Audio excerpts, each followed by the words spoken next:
तरफ हम women's world cup की तरफ भी रुख कर लेते हैं, जहां आज 20वां मैच है और भारत को अपना 5वां मैच खेलना है। अभी तक भारत ने कुल 4 मैच खेले हैं, जिसमें 2 में जीत और 2 में हार का सामना करना पड़ा है। इंग्लैंड के खिलाफ उसका मुकाबला है। इंग्लैंड ने कुल 4 मैचों में 3 जीत हासिल की है और 1 जो था उसका वॉश आउट हो गया था। फिलहाल पॉइंट्स टेबल में इंग्लैंड तीसरे नंबर पर है, भारत चौथे स्थान पर है, लेकिन भारत पर टॉप 4 से बाहर निकलने का खतरा बरकरार है। ऑस्ट्रेलिया और साउथ अफ्रीका पहले ही सेमीफाइनल में अपनी जगह पक्की कर चुके हैं। सेमीफाइनल में पहुंचने की उम्मीद के साथ भारत और इंग्लैंड जो है आज मुकाबले के लिए उतरने वाले हैं। हेड टू हेड में लगभग बराबरी है। दोनों टीमों ने आपस में 79 मैच खेले हैं। इंग्लैंड का पलड़ा थोड़ा सा भारी है।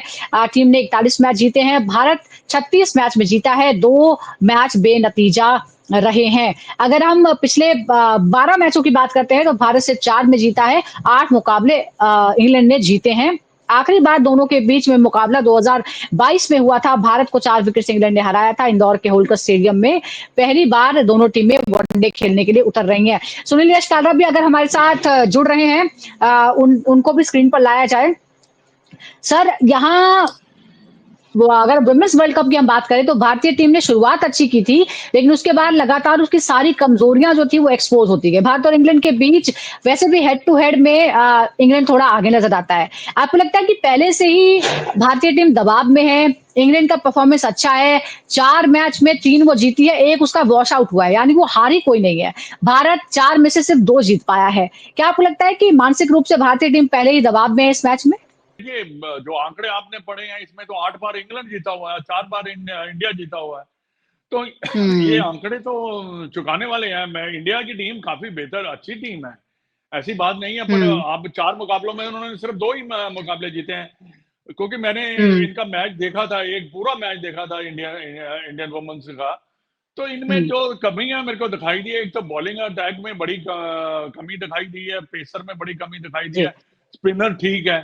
पर स्पिनर ठीक क्या है, उसमें क्या है कि हमारे जो स्पिनर है 3 बॉल अच्छे करते हैं और 3 गंदे करते हैं। और 3 गंदे करने से आप जो है आपको एक दो सिंगल ले लेते हैं, उसके बाद एक आधा चौका मार देते हैं। आपको कंसिस्टेंट बॉलिंग अच्छी करनी पड़ेगी। और आप 5 बॉलर से खेल रहे हैं, 5 बॉलर से मतलब है कि 2 बॉलरों को अगर आपको मार पड़ जाते थे, कैप्टन के पास कोई उसका हल नहीं है कि वो अपनी बॉलिंग को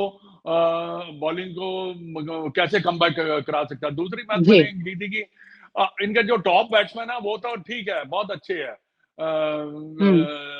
क्योंकि और दूसरा है कि थोड़ा सा ना रणनीति आपको जो है चेंज करनी एग्जीक्यूट पड़ेगी। प्लानिंग करनी पड़ेगी। आपने लास्ट मैच जो हुँ, ऑस्ट्रेलिया से हारा, आपने ऊंचे शॉट्स मारे हैं।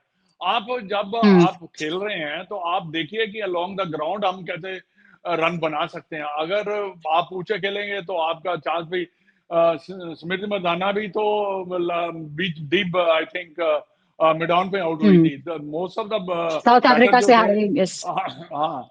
तो ये थोड़ा सा भारतीय टीम के लिए अलार्मिंग है, बट ऐसी कोई बात नहीं है। बट दे हैव हुँ। To really work very very hard to qualify, लेकिन मदनलाल क्योंकि सर, अभी ये वर्ल्ड अभी कप जो है। कंडीशन हो चुकी है जी, लेकिन अभी जो कंडीशन हो चुकी है, अभी हम देख रहे हैं कि एशिया की जो सारी टीमें, चाहे वो भारत को भी इंक्लूड कर दिया जाए, भारत, बांग्लादेश, पाकिस्तान, श्रीलंका, सारी टीमें बड़ी कमजोर नजर आ रही है कंपैरिजन में जो है साउथ अफ्रीका, ऑस्ट्रेलिया, न्यूजीलैंड और इंग्लैंड। अब यहाँ आज इंग्लैंड से मुकाबला है भारत का। आपको लग रहा है कि आज बड़ी मुश्किल है भारत के लिए ये मैच जीतना होगा अगर उसे बरकरार रहना है, वरना फिर ये 4 जिनका मैंने नाम लिया है वही चारों अपनी बर्फ पक्की कर लेंगे सेमीफाइनल्स में। नहीं, देखिए, ये तो अगर आपने क्वालिफाई करना है तो आपको तो मैच जीतना ही पड़ेगा। बाकी जो है ना, हुँ, ये जो इंग्लैंड है या ऑस्ट्रेलिया है या साउथ अफ्रीका है, ये जो रणनीति बनाते हैं ना, ये एग्जीक्यूट कर हुँ, देते हैं। अगर आपने देखा होगा, ये हुँ, इनको पता है कि गेम को कैसे चलाना है। ये बड़ा जरूरी होता है कि आप गेम पहले 10 ओवर में कितने हमारे रन बनने चाहिए, पैनिक नहीं करना। बाद में 10 से लेके 20 तक हमने कैसे हमारी बैटिंग हो गई। तो आपने एक मैच मैंने देखा था साउथ अफ्रीका का, जो उनके 3 4 5 खिलाड़ी आउट आउट हो चुके थे, फिर भी वो मैच जीत के ले हुँ, गए, हुँ। क्योंकि उन्होंने बिल्कुल, ऊंचा खेलना बिल्कुल। बंद कर दिया और उन्हें लॉन्ग द ग्राउंड हुँ, खेलते चले गए। और जब नजदीक आया टोटल, तब उन्होंने they started hitting the ball and then जी। उसके बाद क्या होता है कि प्रेशर जो है बॉलर्स के ऊपर आ जाता है। हुँ। तो ये चीजें बिल्कुल, थोड़ा गेम आपको ध्यान में अवेयरनेस, गेम प्लानिंग हाँ on the ground, yes game awareness जो है कहाँ मैच खड़ा है और उसके बाद आपको किस तरह से आगे बढ़ाना है, उसके लिए आपको हमेशा चौकन्ना रहना बहुत ज़रूरी है। ये नहीं कि आप एक प्लान लेकर चले और चाहे कुछ भी हो रहा है उसको आप स्टिक नहीं कर सकते, उसमें बदलाव आपको करना पड़ेगा। लेकिन एक और जो थोड़ी-सी इस पूरे जो ऑर्गेनाइज़ किया गया है ये टूर्नामेंट उसको लेकर है, मैंने कल सुनील से भी बात की थी कि जैसे कि पाकिस्तान की वजह से ये आउटसोर्स किया गया है क्योंकि इंडिया इसका होस्ट है लेकिन कुछ मैचेस जो हैं वो श्रीलंका में कराए गए और फिर को होस्ट वो बन गया। लेकिन 4 मैचेस रद्द हुए हैं। वर्ल्ड कप जैसे टूर्नामेंट में अगर 4 मैचों का नतीजा ना आए, तो क्या आप मानेंगे कि वो कोई कामयाब, वो कोई सफल आयोजन है? इस पर विचार नहीं किया गया था? कोई रिजर्व डे नहीं रखे गए? कल का नहीं मैच भी बिल्कुल यही आप रद्द हो गया। बट बिल्कुल सही कहा आपने। वर्ल्ड कप के 4 हुँ, मैच रद्द हो जाना तो इसका मतलब है कि देखिए कैसे कैसे टीमें जो है ऊपर नीचे हुई हैं। अगर हुँ, टीमें बिल्कुल। मैचेस ही नहीं खेलेंगी तो कई बार ऐसे ही होता है ना कि टीम सोचती है कि हाँ, ये मैच हम निकाल लेंगे, तो हमारे क्वालीफाई हुँ, होने के ज़्यादा चांसेस बन जाते हैं। तो ये सोचना चाहिए था जो भी कमेटी है, होस्ट हम थे, तो पाकिस्तान के मैच हम कोलंबो में खेले थे, बाकी सारे हम मैच इधर खेले थे। तो ये तो बड़ा आसान तरीका था, आसान तरीका है बट जो अधिकारी हैं, जो बीसीसीआई के जो जिन्होंने ये प्रोग्राम सेट किया है, मैचेस शेड्यूल किए हैं, तो उनको सोचना चाहिए था इसके बारे में। और ये है कि 4 मैच बहुत ज़्यादा है। क्या क्योंकि पता नहीं मेरे को इतना नॉलेज नहीं है कि अभी श्रीलंका में बारिश होती है इन हुँ, इन महीनों में कि होती है या नहीं होती। ये भी एक बहुत बड़ी बात जी। है। बट ये है कि ऑर्गेनाइज बेटर हो सकता था। इसमें थोड़ी-सी जो आपने कहा है ना कमी ज़रूर दिखाई गई है। सुजाता, मैं इस पे बोलना चाहूँगा क्योंकि मैं कोलंबो के स्टूडियो में स्टेडियम में मौजूद हूँ और मेरे पीछे अभी एकदम धूप का माहौल है। अगर मैं दिखाऊँ तो ये कंप्लीटली डिफरेंट है फ्रॉम व्हाट इट वाज़। एकदम कड़क धूप छाई हुई है इधर पे। बट कमिंग बैक, ये टाइम होता है जहाँ पे बारिश ज़्यादा हो, तकलीफ ज़्यादा हो और मैचेस वॉश आउट होते हैं। अगर अगर आपको सिंगर कप भी याद होगा सर, तो आपको पता होगा कि कहाँ मैच कर्टेल होते थे, उसके अंदर बारिश आती थी। बट वो अगस्त और सितंबर होता है। सितंबर 15 तक सारा ये क्लियर हो जाता है। मे बी ये जो नया ग्रीन हाउस इफेक्ट और ये जो प्रॉब्लम हुई है अ, इसकी, इससे काफ़ी प्रॉब्लम्स आती रही है। बट सुजाता, एक बात तो पक्की है, कल मैं इनकी न्यूज़ीलैंड टीम से, मैं उसी होटल रुका हूँ जहाँ पे वो है। कल एरन फिंच भी आए थे इनके डिनर में, क्योंकि जो इनका इनका कोच है Sawyer, he is an Australian, New Zealand team का। और उनके अंदर एरन फिंच को बुलाया उन्होंने लेट नाइट डिनर। 1 बजे यहाँ से निकले वो, आज वो इंडिया बैठे हुए हैं। उनका कहना ये था, जस्ट इमेजिन कीजिए कि अगर पाकिस्तान इंडिया आके खेली भी होती और हालात ऐसे होते, तो ये सारे मैचेस इंडिया में ही होते। असली बात, अगर आप टी शर्ट पे भी देखो, उनकी जर्सी पे ये लिखा हुआ है India, this this world cup belongs to India. But क्योंकि एक टीम आपके पास ऐसी है जो हर किसी से पंगे करती है, या एक ऐसा बोर्ड है जो हर किसी से वो करता है, उसकी वजह से वो है। तो मेरी कोच से बात हुई, कोच ने फिलोसॉफिकली जवाब दिया, कहता मैं कैमरे पे तो कुछ नहीं कह सकता, बट मैं ये जरूर कहूंगा कि हम लोग थोड़े से वी फील चीटेड, ये उनके वर्ड थे कि हमारे साथ ही क्यों होना था, और ये किसी ना किसी एक टीम के साथ तो होना ही था। देखिए, बारिश में उनका कोई कंट्रोल नहीं। और पाकिस्तानी लड़कियों को मैंने कईयों जी। को हमारे शो हुँ। पे भी टिकटा पे एक्सपर्ट्स बन के आई है, वो बहुत खुश थे क्योंकि उनको नंबर्स ऐसे ही मिलते हैं, उनको ऐसे ही मिल रहे हैं और वो खुश है। जी सुजाता। हुँ। जी, ये ऐसे खुश हैं लेकिन क्या क्रिकेट प्रेमी खुश हैं? क्योंकि कल न्यूज़ीलैंड और पाकिस्तान के मैच के रद्द होने की वजह से फ़ायदा किसको हुआ? साउथ अफ्रीका को। अब साउथ अफ्रीका दूसरी टीम बन गई है, सेमीफ़ाइनल में पहुँचे। ऑस्ट्रेलिया के बाद साउथ अफ्रीका है। अब किसका नंबर लगने वाला है? भारत के लिए मुश्किलें हैं। जैसा कि हमने पहले भी बात की थी सुनील, आज भारत को इंग्लैंड से खेलना है। इसके बाद भारत के जो मुकाबले हैं, वो न्यूज़ीलैंड और बांग्लादेश के खिलाफ हैं।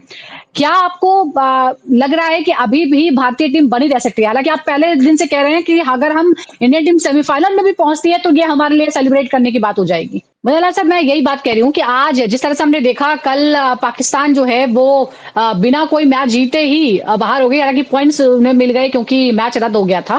नहीं देखिए, जब जब रद्द ही हो गया तो पाकिस्तान के जो 1 पॉइंट मिला है तो उसका फायदा क्या है? पाकिस्तान को सोचना पड़ेगा कि अपनी वुमेन्स क्रिकेट को कैसे वो इम्प्रूव करें, क्योंकि ऐसे आना वर्ल्ड कप में खेलना तो ये देश की भी इसमें बदनामी होती है। देखिए जो भी है, अगर आपकी टीम जो है सारे मैचेस हारेगी तो क्या दर्शाता है कि आपकी क्रिकेट कहाँ क्या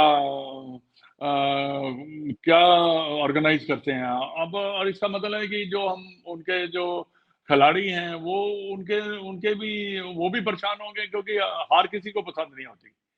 तो वो ये है कि अब उनको पॉइंट तो मिल गया, चलो ठीक है। न्यूजीलैंड को हुँ, बेटर साइड है, वो उन्होंने तो जीतना ही था, ऐसा ऐसा लग रहा था। बट हुँ, Pakistan very disappointing throughout the हुँ, डे। हुँ। जी, लेकिन कुछ ज्यादा। देखिए बारिश की वजह हाँ। से 1 पॉइंट जो है वो पाकिस्तान को मिल गया, लेकिन बारिश की वजह से अनलकी रही है न्यूज़ीलैंड। न्यूज़ीलैंड अभी इसकी इन वजहों से 7वें नंबर पर है, इसलिए उसकी पोज़ीशन भी बहुत अच्छी नहीं है, लेकिन उसमें उसकी गलती नहीं है, ज़्यादा बारिश की गलती है, ये भी हमने देखा है। अभी सुनील एस्टाला के पास मेरी अगर आवाज़ आ रही हो, दक्षिण अफ्रीका और ऑस्ट्रेलिया, दोनों अब सेमीफ़ाइनल में जगह बना चुके हैं। इनको चुनौती देने वाली टीमें कौन-सी आपको नज़र आती है? क्या वो आज में से एक टीम है, भारत या इंग्लैंड?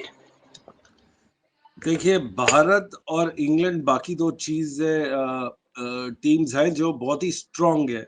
न्यूजीलैंड भी कोई बुरी टीम नहीं हुँ, है, क्योंकि उनके पास जो सोफी डिवाइन और सूजी बेट्स हैं, वो अभी भी ऐसा खेल रही हैं जो हुँ, 20 साल पहले खेलती थी। अगर आप ओवरऑल कंडीशन, हुँ, मेंटल थॉट देखें इस टीम का, it is a mix of England, Australia and New Zealand की टीम है। ये न्यूजीलैंड की बात कर रहा हूँ मैं। तो इनके अंदर काफ़ी हुँ, हुँ, प्रभाव है बड़े-बड़े ग्रेट प्लेयर्स का, और उसका इंडिया को ऑनेस्टली वहां हुँ, पे नहीं डिजर्व करती है in terms of merit, purely नहीं करती। वो इसलिए कर रही है हुँ, क्योंकि अ, हुँ, और टीमों के पॉइंट्स रद्द हो गए। न्यूजीलैंड इसलिए कर रही है, इसलिए नहीं कर रही क्योंकि वो जीते हुए मैच उनको शेयर करने पड़ गए। साउथ अफ्रीका इसलिए अंदर गई है क्योंकि वो लड़के जीत के इंडिया का देखा था। आपको अगर याद होगा, नडीन क्लार्क ने इंडिया के कैसे छक्के छुड़ा के रन्स बनाए थे, वो इतना बड़ा टोटल उन्होंने चेज बिल्कुल, किया था। तो साउथ अफ्रीका अपने मेरिट पे, बिल्कुल। ऑस्ट्रेलिया अपनी कंसिस्टेंसी से, इंडिया को वहां पे नहीं होना चाहिए। न्यूजीलैंड जो होना चाहिए था नहीं है बिकॉज ऑफ द वेदर। और जो बची है अभी इंग्लैंड, वो तो हुँ, हमेशा सेमीफाइनल में कभी ना कभी कहीं ना कहीं तो वो घुसी आती है, क्योंकि उनकी इतनी गंद, the worst of England is the best of India, I can say हुँ। In women's cricket right now. Oh! It's a big statement. Madanlal sir आप क्या कहेंगे? क्योंकि एक तो क वेदर कंडीशंस की वजह से भी है। अब न्यूज़ीलैंड के साथ भारत को एक मैच उसके साथ भी खेलना है और जैसा हम कह चुके हैं कि भारतीय टीम बहुत अच्छी फ़ॉर्म में फिलहाल नज़र नहीं आ रही है। आपको लग रहा है जो अभी सेमीफ़ाइनल जो अभी जो 2 बर्थ पक्के हुए हैं, वो मोस्ट डिज़र्विंग थे ऑस्ट्रेलिया और साउथ अफ्रीका? हाँ डेफिनेटली, आई थिंक ऑस्ट्रेलिया तो बहुत अच्छी क्रिकेट खेल रहा है। मैं उनको फेवरेट मानता हूँ, और साउथ अफ्रीका, बाकी क्रिकेट में फेवरेट कोई होता नहीं है, पर साउथ अफ्रीका ने भी अच्छी क्रिकेट खेली है। हुँ, इंग्लैंड इंग्लैंड जाना जाता है कि उन्होंने, जैसे सुनील ने कहा, कि वो क्वालिफाई कहीं ना कहीं इसी तरीके से वो कर ही लेते हैं। पर मेरे को हैरानगी है हुँ, इंडियन टीम की। मैं आई एम सरप्राइज कि अच्छी टीम होते हुए क्या इनका क्या मानसिकता है, क्या कॉन्सेंट्रेट नहीं कर पा रहे हैं। कि देखिए, आपको हुँ, अगर अपनी क्रिकेट को ग्रो करना है तो आपको वर्ल्ड चैंपियनशिप जीतनी पड़ेगी।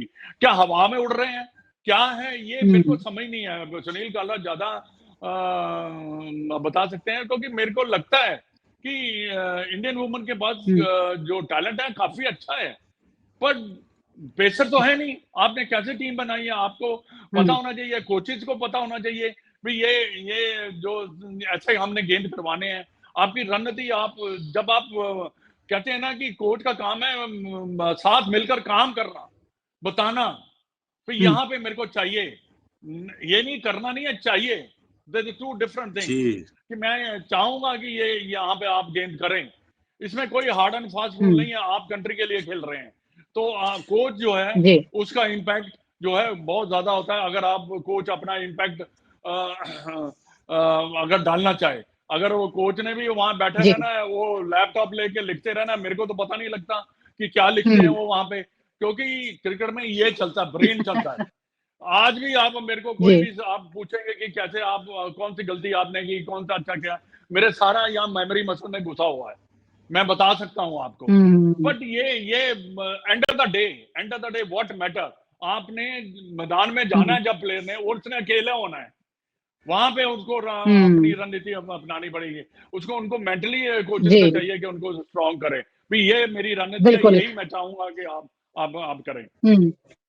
जी, लेकिन नहीं नहीं, सुनील, मैं आपसे समझूँगी अगर हमारे प्रोड्यूसर ज़रा एक बार टैली दिखा दें। नंबर 1 है ऑस्ट्रेलिया, नंबर 2 है साउथ अफ्रीका, नंबर 3 है इंग्लैंड, जिससे आज भारत को मुकाबला खेलना है। भारत है चौथे नंबर पर, 5वें नंबर पर है न्यूज़ीलैंड।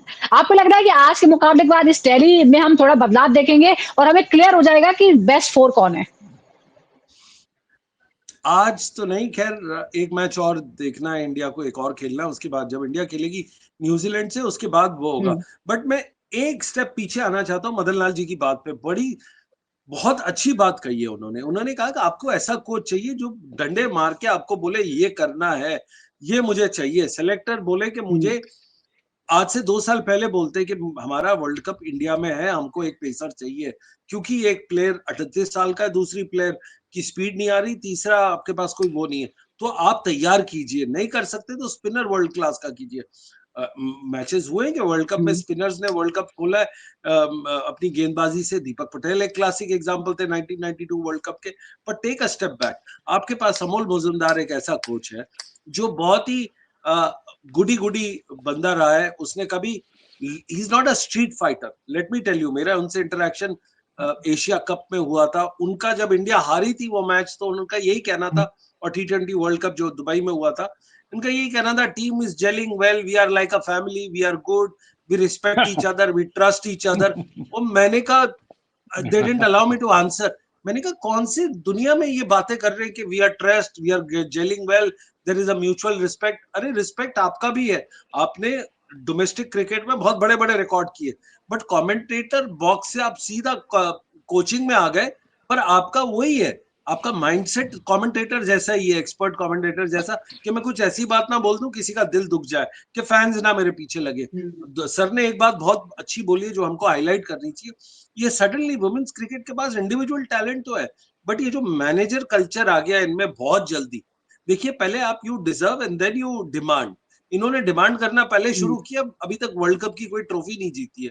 तो जब आपका मैनेजर कल्चर हुँ, और सोशल मीडिया कल्चर जब तक रहेगा, और ये जो साथ में पर्ची system, in the sense 2-3 players ऐसे हैं जो डिजर्व नहीं करते टीम में, बट वो सालों साल चलते आ रहे हैं क्योंकि वो कप्तान के फेवरेट है। कप्तान भी आपका लैक ऑफ किलर इंस्टिंक्ट है। मदन लाल साहब ने ये बात बोली थी दो मैचेस पहले, कि कप्तान ने किया हुँ, क्या, 330 रन रस्ते आपने बनाए ऑस्ट्रेलिया के अगेंस्ट, और आपको इंटरेस्ट ही नहीं है, आप ना फील्ड प्लेसमेंट कर रहे हैं, ना कुछ एक्टिविटी कर रहे हैं, ना कुछ वो कर रहे हैं। मैं तो देख के शॉक्ड हो गया कि ऐसा।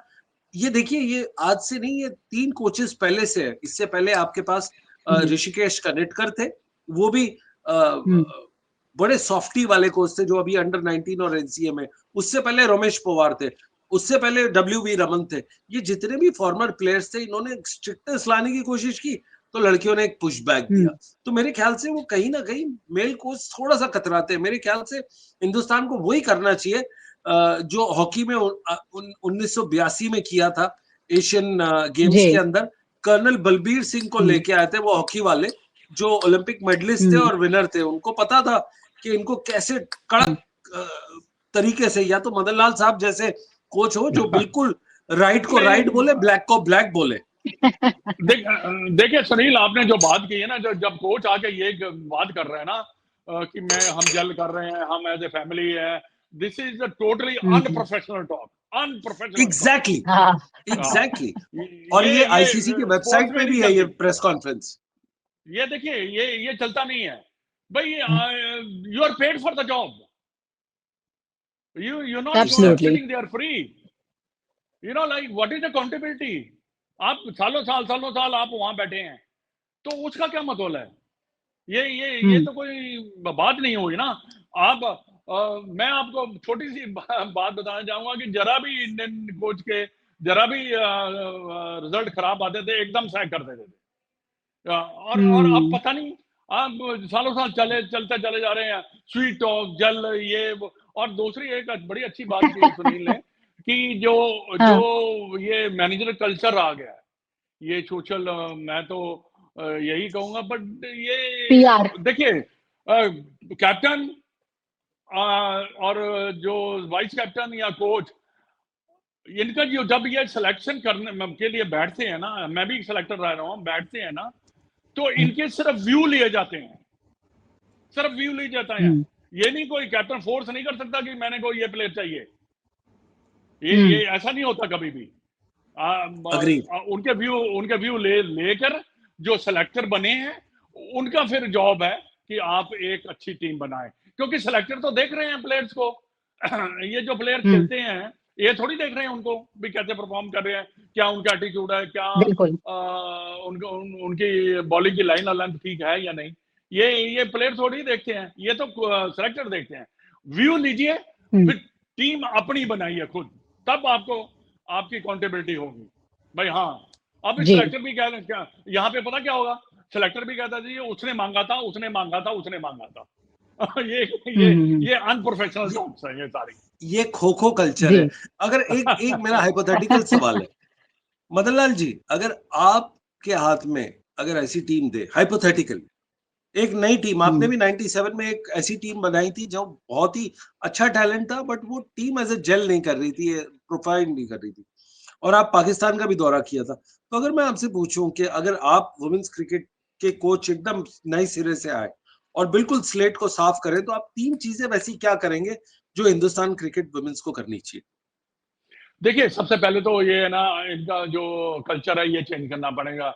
You are playing for the country, that's responsibility you have to take, and whoever the batsman is, क्या जो भी है, सॉरी बैटर है, उनको अपने जो जैसे अपनी अपनी पोजीशन पे सेलेक्ट आप हुए हैं, आपको वहां पे रन बनाने पड़ेंगे। वैसे ही बॉलर जो है उसको रिस्पॉन्सिबिलिटी आपको लेनी पड़ेगी।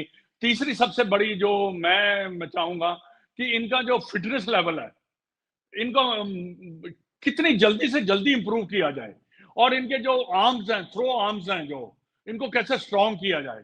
इन चीजों के देखो, आपके हाथ से 2 रन ले जाते हैं, 3 रन ले जाते हैं, और ऑस्ट्रेलियन मैंने देखे हैं थ्रो करते हुए सीधी विकेट कीपर के हाथ में मारते हैं, और मैंने ये देखा है। बट आपको ये 3-4 चीजें जो स्किल कीटिंग है, इनको इंप्रूव करना पड़ेगा। और देखिए, and of the day coach जो है वो उसकी रिस्पॉन्सिबिलिटी आ जाती है टीम को बनाना। हाँ, मैनेज करना चाहिए, दे आर अ स्टार, मैं भी मानता हूँ, उनको हैंडल करना चाहिए, बड़ी अच्छी तरह आना चाहिए। जो उनकी प्रेज भी होनी चाहिए, क्रिटिसिज्म भी होना चाहिए, but end of the day people wants result. जी, एग्जैक्टली। सुपरस्टार अपने गेम से बनता है, रिजल्ट से बनता है। जब आप ट्रॉफीज जीतते हैं, टूर्नामेंट जीतते हैं देश के लिए, तभी जाकर आप स्टार्स बनते हैं, और तभी जाके ये सारी जो रौनक और शोहरत है वो आपको मिलती है। वो रिजल्ट ओरिएंटेड माइंडसेट के साथ आपको खेलना पड़ेगा, चाहे वो कोच का माइंडसेट हो या फिर एज अ प्लेयर और एज अ टीम, आपको रिजल्ट ओरिएंटेड रहना चाहिए, क्योंकि नतीजा ही है जो बताता है कि आपने क्या किया है, आप कितने कामयाब है, आपकी जो स्ट्रेटजी है वो कितनी कामयाब है। आपकी तमाम कोशिशें सिर्फ रिजल्ट पर आकर खत्म हो जाती हैं। बहुत बहुत शुक्रिया आपका मदन लाल सर और सुनीलेश कल्दा हमारे साथ जुड़ने के लिए। तो फिलहाल इंडिया ऑस्ट्रेलिया सीरीज की शुरुआत हो गई है, बहुत अच्छी नहीं रही है, बहुत इंतजार के बाद फल जो था वो बहुत मीठा नहीं हुआ, बल्कि उसमें बारिश का पानी पड़ गया है। दूसरी तरफ वुमेन्स वर्ल्ड कप की अगर बात करें तो भारत के लिए आज बहुत ही इंपॉर्टेंट मैच है। इंग्लैंड के खिलाफ उसे खेलना है। इंग्लैंड बहुत जबरदस्त फॉर्म में है और वैसे भी भारत के मुकाबले हेड टू हेड में काफी आगे है। देखना होगा कि कैसे आज भारत चुनौती देता है, कैसे अपने गेम को इंप्रूव करके नतीजे अपने पक्ष में करता है। बहुत बहुत शुक्रिया दर्शकों का भी हमारे साथ जुड़ने के लिए। देखते रहिए क्रिकेट पिटिकता।